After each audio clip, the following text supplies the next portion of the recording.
Mario, encantado de recibirte en el programa Reto Siglo XXI. Tenés muchos años de estar ahí en Así CASIA, es, así es. que es la Cámara de la Industria Alimentaria, digamos eso. Muchas gracias, don Jorge, por invitarnos y con gusto aquí compartir con su estimable público. Gracias. Yo recuerdo mucho a Ruiz, que fue el fundador prácticamente, ¿verdad?, Así de es, CASIA. así es, Bueno, y los primeros pasos, porque yo estaba en la Cámara de Industrias y así es. CASIA nace En la Cámara de Industrias, en la correcto. Cámara de Industrias.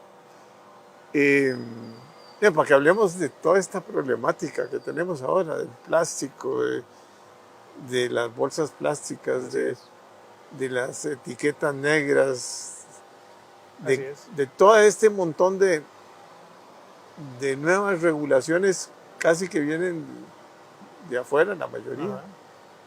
En otras realidades nacionales, no cabe duda que el país, que cada vez hay gente con mayor sobrepeso, ¿verdad? Pero ya eso es un problema también, no solo de los alimentos, sino también de la educación, Así es, así es. porque si uno no le enseñan, entonces sigue uno comiendo pan, aunque ha mejorado, no cabe duda, pero los que tienen poder adquisitivo alto pueden hacer un montón de cosas que no pueden hacer las personas más sencillas, ¿verdad? Hablemos un poco de qué está afectando y qué es el futuro para la industria alimentaria, que por Sí, cierto es el sector más fuerte a nivel nacional como así es. sector industrial. Es la industria más grande del Es la país. industria más grande del Así país. es. Tal vez empiezo por eso último, para ubicar a quienes nos ven y nos escuchan. La industria alimentaria en Costa Rica es el sector industrial más grande. Es decir, tenemos a la industria de la metalmecánica, de los dispositivos médicos, la industria gráfica, la industria del plástico y los empaques, etcétera, ¿verdad? Hay un grupo grande, o sea, en Costa Rica la industria es un sector productivo muy importante y dentro de esa industria, la industria alimentaria es casi la mitad. ¿Por qué? Porque el país tiene que comer, ¿verdad? Entonces, esta es la industria que toma la materia prima agrícola, lo que viene de la agricultura, La ¿verdad? procesa La procesa, la industrializa, utiliza. le pone valor agregado, No, le pone tecnología, ciencia, conocimiento, ¿verdad? Y le da valor al consumidor con un alimento empacado puesto en la góndola del supermercado, de las pulperías. Entonces es un sector muy dinámico y es muy importante. y muy competido Así es internacionalmente también.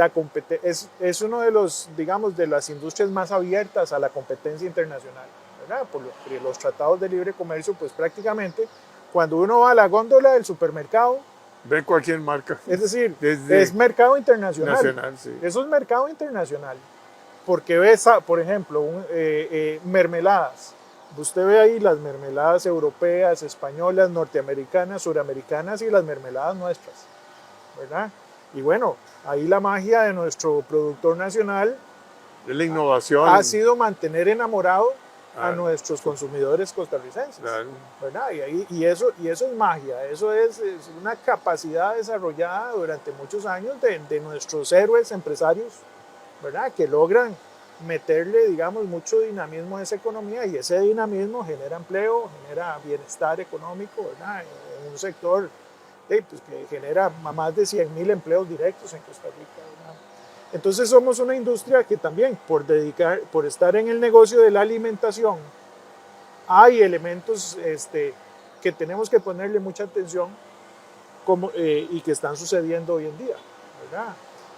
Al tener esa relación directa con la gente a través de los alimentos, a través de la hidratación, a través de la comida, tenemos que ponerle mucha atención a ciertos elementos fundamentales, ¿verdad? Uno de los que usted menciona, don Jorge, por ejemplo, es el tema de la salud y el tema de la nutrición, ¿verdad? Es decir, no es un secreto que el mundo entero ha aumentado de peso por múltiples razones, ¿verdad? Es decir, usted mencionaba dos de las más importantes. Uno es la forma como somos educados para construir dietas saludables, ¿verdad? Dietas balanceadas. Pues uno de los desafíos más importantes hoy en día es que en Sudamérica y en México se ha desarrollado una tendencia regulatoria orientada a atender ese problema de malnutrición en la población, ¿verdad? Esos problemas, por ejemplo, relacionados con la obesidad y el sobrepeso. Y se ha dado un abordaje que desde nuestro punto de vista es equivocado y es la de crear una relación negativa de la persona con el alimento. Entonces, si yo logro prejuiciar a la gente de que deje de comer ciertos alimentos, así es como vamos a reducir los problemas de malnutrición. Y eso está totalmente equivocado. Claro. Entonces ahí empezamos a ver, por ejemplo, propuestas como los sellos negros octogonales de advertencia. Ya solo la palabra advertencia denota que hay un prejuicio, hay una relación negativa, porque hay que advertirle al público que ese alimento tiene algo malo, lo cual es totalmente equivocado. Es decir, no es un secreto y es claro, no es contradecir que los excesos, bueno, si una persona consume en exceso grasas, azúcares y sodios o cualquier grupo alimenticio en exceso, pues hay un daño a la salud claro y evidente. Eso nadie lo niega. Pero tampoco es innegable que las grasas, los azúcares y el sodio son nutrientes esenciales para mantener la vida. Por lo tanto, es equivocado desarrollar una relación negativa. Y ahí empezamos, una relación negativa entre las personas y los alimentos, ¿verdad? Entonces empezamos a ver en los congresos de la región, incluida nuestra Costa Rica, proyectos de ley para crear ese prejuicio, ese sello negro de advertencia, ¿verdad? Empezamos a ver proyectos de ley para ponerle impuestos a los alimentos, ¿verdad? Para prohibir la publicidad, ¿no? Es decir, todo va en negativo. O sea, en México, por ejemplo, hay 1 o 2 estados donde hay que tener cédula para comprarse un chocolate.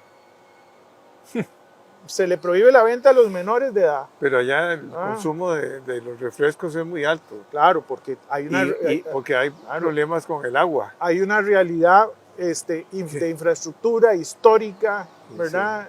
Sí. Que hace que exista una tendencia a preferir, digamos, la hidratación a través de los productos empacados y embotellados, ¿no? Es una realidad completamente distinta a la nuestra, ¿no? Entonces, una de las grandes luchas nuestras como desde una organización es luchar porque no se pierda la esencia del enfoque científico a la hora de construir abordajes. Que no se meta en la política. Y el problema es que en nuestra América Latina la nutrición se politizó y se ideologizó. Entonces, cuando un tema que es tan técnico y tan científico se ideologiza, se politiza, salen mamotretos regulatorios con los cuales usted y yo después tenemos que ir a lidiar. Y el tema de fondo, que es las razones fundamentales por las cuales una persona tiene problemas de malnutrición, no se solucionan y seguimos en lo mismo. Entonces, en el resto del mundo, la tendencia es a como ya esas medidas ya está claro de que no sirven, vamos a radicalizarlas, ¿verdad? Los impuestos hay que hacerlos más elevados, ¿no? ¿Por qué? Porque la discusión está ideologizada, ¿no? Y hay muchos intereses detrás de esto, ¿verdad? Organizaciones que se dedican a hacer el lobby para que ese tipo de cosas sucedan. ¿Por qué? Porque reciben un financiamiento extraordinario. Entonces hay gente que vive de eso.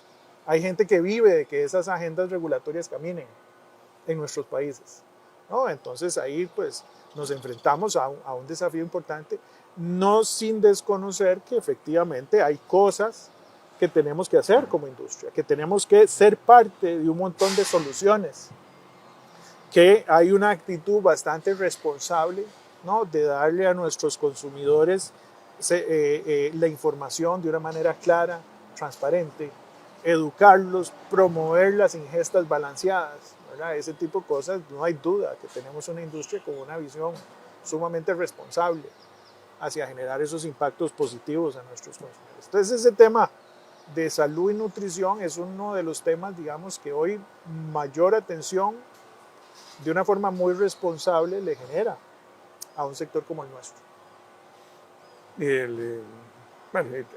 Además que la industria tiene un montón de otros problemas, ¿va? Y que afectan sus costos, ¿va? Así Y que es, están así es. afectando sus ventas, y que están afectando su competitividad. Así es, el tema, bueno, los temas de competitividad. Otro tema, don Jorge, que hoy nos ocupa, ¿no? Es cómo la ineficacia del Estado en materia de gestión de los desechos provoca serios problemas de contaminación, ¿no? Es decir, la forma en cómo Los vemos rellenos sanitarios. exactamente la mala gestión estatal en la gestión de la basura, ¿verdad? Genera focos de contaminación importantes, como esa contaminación termina en las quebradas, en los ríos o en los océanos, ¿verdad? Es un tema importante. Entonces, ¿qué es lo que empezamos a ver? Abordajes regulatorios echándole la culpa al material de empaque que se utiliza. Y material de empaque que utilizamos los seres humanos en muchas actividades, en la ropa que compramos, en nuestros medicamentos, en nuestros electrodomésticos y en nuestros alimentos. Hoy en día el foco está muy puesto en el tema del plástico y la contaminación plástica, ¿no? Entonces, bueno, la industria alimentaria está asumiendo ese desafío con mucha responsabilidad también, ¿verdad? Por un lado, la industria tiene que hacer sus mejores esfuerzos para reducir, El ¿verdad?, consumo la utilización de una forma eficiente. ¿Por qué? Porque nuestro principal objetivo es garantizarle al consumidor la inocuidad del alimento, que no va a ser contaminado. Es decir, si usted va y se compra su cereal, sus productos cárnicos, sus productos lácteos, sus pastas alimenticias al supermercado y va y lo pone en su refrigeradora o en su góndola, ese empaque le tiene a usted que garantizar que no va a sufrir contaminaciones hasta el día que usted lo consuma, ¿verdad? Entonces, el tema de la inocuidad a un costo accesible para que todas las poblaciones, especialmente los de menores ingresos, tengan acceso a esos alimentos, ¿verdad?, garantizando que esos alimentos incluso se puedan producir en la fábrica y que ese alimento pueda llegar a cualquier parte del país sin que sufra un daño. Entonces, el material de empaque juega un rol fundamental, un rol importantísimo. Y el plástico vino a convertirse desde hace muchas décadas en ese material, digamos, que nos aportó todas las soluciones desde el punto de vista técnico, desde el punto de vista de la inocuidad, desde el punto de vista de la contaminación, la protección y un costo accesible, ¿no? Entonces hoy en día hay una corriente muy fuerte que incentiva que debemos dejar de usar ese material, ¿verdad?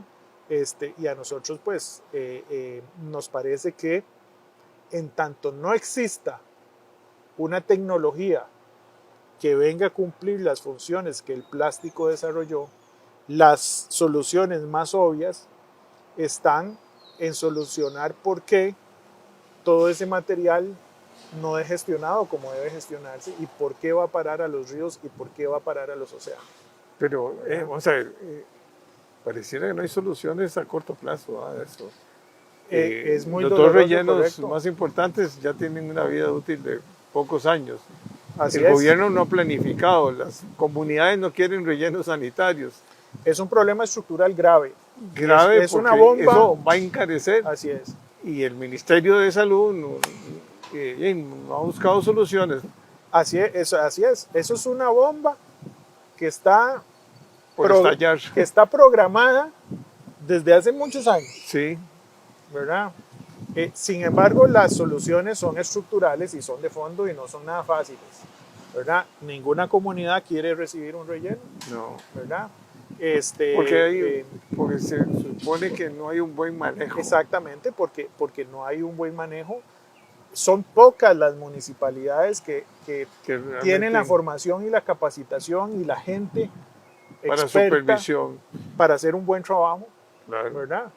Pero además yo creo que hay una falta de vigilancia y de desarrollo de tecnologías así es. Propias de otros países donde tienen es. la misma cantidad de...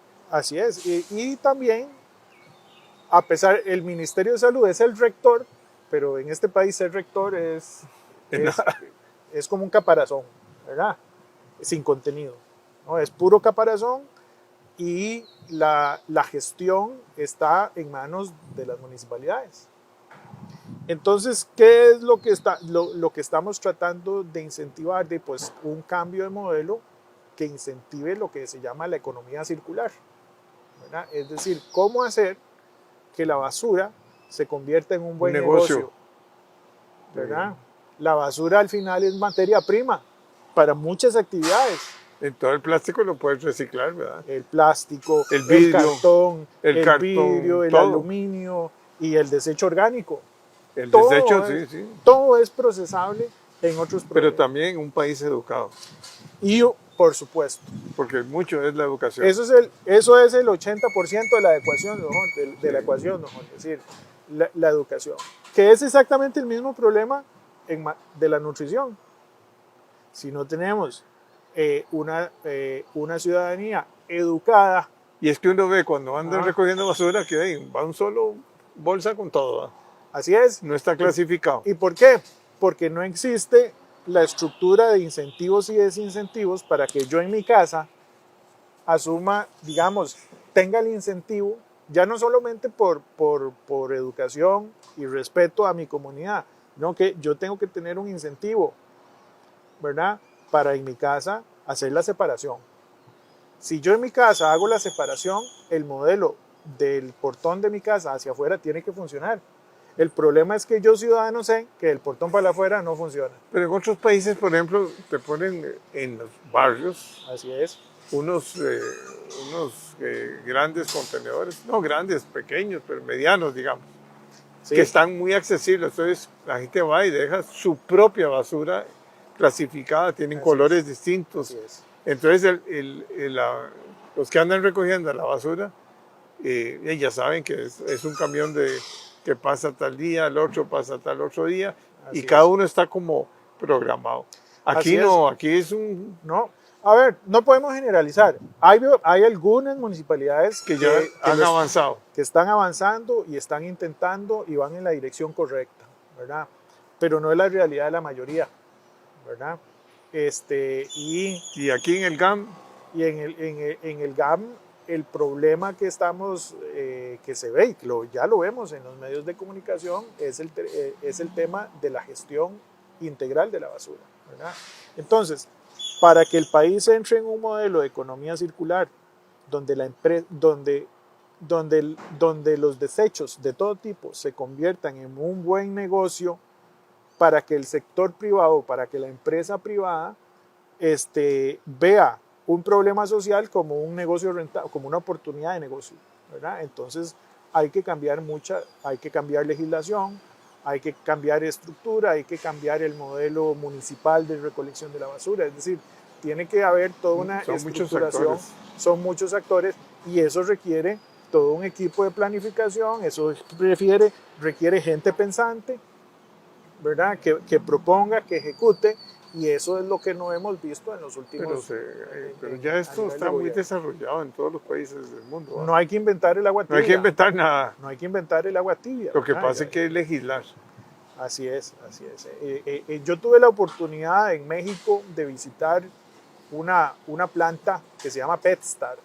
Es impresionante, ¿verdad? La forma como el sector privado, la industria de bebidas en la Ciudad de México logró montar un modelo, ¿verdad?, de una planta procesadora de todo el plástico que se recupera. Entonces ahí hay todo un ecosistema muy interesante de donde interactúan, obviamente, desde la separación en los hogares, las personas que se encargan de recoger en las calles, ¿verdad? Todo un ecosistema de pymes, ¿verdad? De gente ganándose la vida haciendo esa recuperación de desechos plásticos a nivel de las comunidades, de los barrios, y cómo toda esa materia prima que tiene un valor, ¿verdad?, y que le da sustento a muchas familias, va a dar a una planta de procesamiento de ese plástico, y esa planta, que es una tecnología muy impresionante,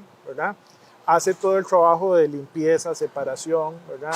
De cuáles plásticos son para cierto tipo de industrias, cuáles van para otros, cuáles son reciclables para ser incorporados como resinas recicladas dentro de las mismas ¿En qué otros botellas. productos se usan? Es que hay miles de productos, ¿no? Exactamente, ¿verdad? Cómo separar las etiquetas que normalmente llevan cierto tipo de tintas que hay que sacarlas del sistema, hay que desecharlas, ¿verdad? Y utilizarlas en otro tipo de proceso. Es decir, eso ya existe, ¿verdad? Y ahí es donde un país como el nuestro tiene una oportunidad muy interesante de avanzar, ¿verdad? Pero para eso se requiere pues, liderazgo y planificación en esta materia y gente que sepa, ¿verdad? Que es donde el país me parece que ha fallado, ¿verdad? Durante los últimos años. Y yo personalmente no lo veo, ¿verdad? No los veo. Hay buenas intenciones en la Asamblea Legislativa, pero de ahí no pasamos. Con proyectos de ley que lo que hacen es empezar a repartir responsabilidades en entidades estatales. Estos son alianzas público-privadas. Esto es, el sector privado tiene que meterse de lleno. Totalmente, pero hay que darle a la empresa privada, hay que darle y incentivos para que, claro, de verdad. Es libertad e incentivos para que un problema social... porque si no es negocio, ¿para qué se va a así meter? es, para que un problema social se convierta en una oportunidad de negocio y de generación de empleo. Bueno, Marito, muchas gracias. Un A placer usted, haberte.